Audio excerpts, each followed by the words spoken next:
Hello and welcome to another update. This one will be focused around the whole front line, but specifically around the Bakhmut and Avdiivka areas. So let's get started from the southern area of the Donetsk front. We see here that the Russian forces are continuing their attacks in the direction of Novomikhailivka, as well as Pobieda, Marinka, and to the north of Marinka.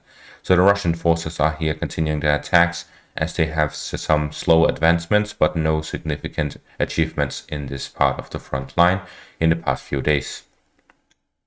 Then to the northwest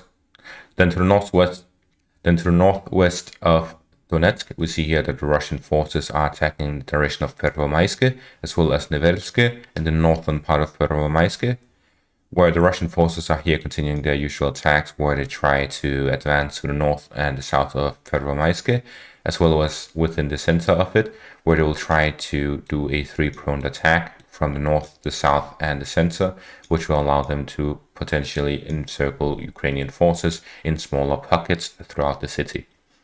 Then to the Avdiivka front, we see here that the Russian forces are attacking in the direction of Krasnohorivka, as well as Kamyanka, Upytne, towards Avdiivka, and Sheverne, which is here to the southwest of Avdiivka. So the Russian forces have actually managed to capture Krasnohorivka, and that is according to Deep State Map, which is the most accurate Ukrainian source that I have encountered.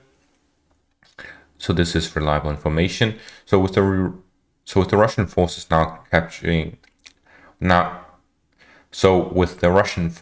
currently in control of Krasnohorivka, this gives them a significant advantage, as now the Ukrainians don't have any cities to the north. Now the Ukrainians do not have any positions to the north of the city. They only have the Kamyanka to the east and then to the northwest and west of the city. So with this, the Russian forces now only have to focus on two parts of the front line, the western part and the eastern part. Since Kamyanka is isolated, they will most likely either retreat from the village or the Russian forces will be able to cut it off from Avdiivka, which will leave only the western part. So the Russian forces will have a much smaller front line to focus on than what they previously had, as they had spread their forces throughout this whole part of the front line. So the secret behind the recent Russian success in the Avdiivka sector is that they have significantly increased their use of aviation in this part of the front line. According to reports, the Russian forces have used a lot of their planes as well as helicopters in this part of the front line, which has allowed them to achieve success in the villages of Krasnohorivka and Vesele here to the north of the city. Then we move on to the Bakhmut front, where the Russian forces are continuously attacking on the whole front line. They are continuing their attacks to the southwest of the city in the direction of Stopushki, as well as in the direction of Ivanivske, where they as usual try to gain control over the hills to the southwest of Ivanivske, as well as advance to the southeast of Ivanivske. On top of that, they are also attacking in the south of the city, where they have managed to achieve a bit of advancements within the city, as they have advanced within the cemetery, as well as the southwestern residential area of the city. Then we move on to the center part of the city. There's been no updates on the deep reconnaissance groups that have advanced beyond the river line, and fighting continues across the river line on both the north and the south of that area. As for the north of the city,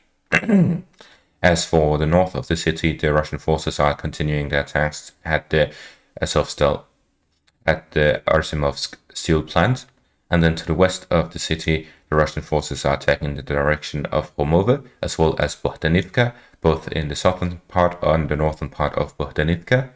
Then to the northwest of the city, the Russian forces are attacking in the direction of Orihovo-Vasilivka, as well as Seleshnyanske, and continuing onwards on the E40 highway. So according to an update by Zodiac Maps, where he talks about his thoughts on the Bakhmut front, he says that the Russians most likely are expecting a large Ukrainian counteroffensive, so they have given up on encircling the city, and they are just trying to advance within the city while expanding their zone of control to the south and the north of the city. This is why we're seeing a lot of attacks here in the northern part in the direction of the E40 highway, as well as in the southern part in the direction of Stupushki, and allegedly at Alexandro Shultin in the past couple of days. With this information, they're most likely trying to expand the zone of control so that they have a lot of open fields to retreat from. In that case, the Ukrainians would be advancing in these parts, and the Russian artillery and air force would be working in that direction so that they could inflict heavy casualties on the Ukrainian forces attacking.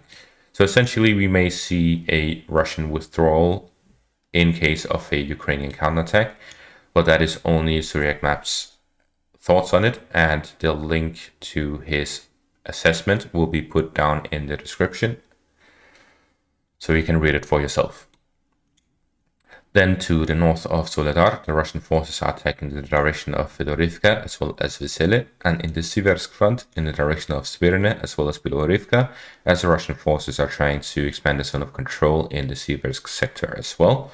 And to the southwest of Kreminna, the Russian forces are attacking in the Shiplivka district, here to the west of Shiplivka, in the direction of the forest lines here, where we have seen the previous video of the BMPT Terminator. And then here to the northwest of Kreminna, the Russian forces are attacking in the direction of Terny, as well as to the east of Nevske, and in the direction of Makivka, where there's been no reports on whether they have had any success or not.